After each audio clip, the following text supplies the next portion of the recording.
अस्सलामुअलैकुम सामीन, 18 ज़िलहिज्जा और 25 जून है। ख़बर का उन्वान है, लोकसभा स्पीकर के लिए कल यानी 26 जून को चुनाव होना है।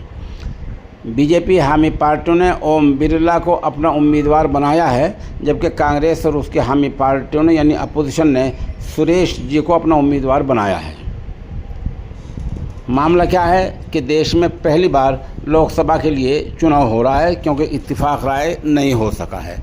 दरअसल अपोजिशन पार्टी ने ये कहा था कि अगर आप हमारा डिप्टी स्पीकर बना देते हैं तो हम स्पीकर के लिए आपको उम्मीदवार ओम बिरला का इंतखाब कर लेंगे, उस पर राज़ी हो जाएंगे, इत्तिफाक कर लेंगे। लेकिन बीजेपी ने ये बात नहीं मानी है। बताया जा रहा है कि राजनाथ सिंह का कल फ़ोन आया था और उन्होंने ये कहा था अपोजिशन वालों से कि लोकसभा स्पीकर इत्तिफाक राय से होना चाहिए और ओम बिरला के नाम पर आप लोग इत्तिफाक कर लें। अपोजिशन ने उन्हें ये जवाब दिया कि ठीक है, इत्तिफाक कर लेते हैं, लेकिन शर्त ये है कि नायब स्पीकर, डिप्टी स्पीकर वो हमारा होगा।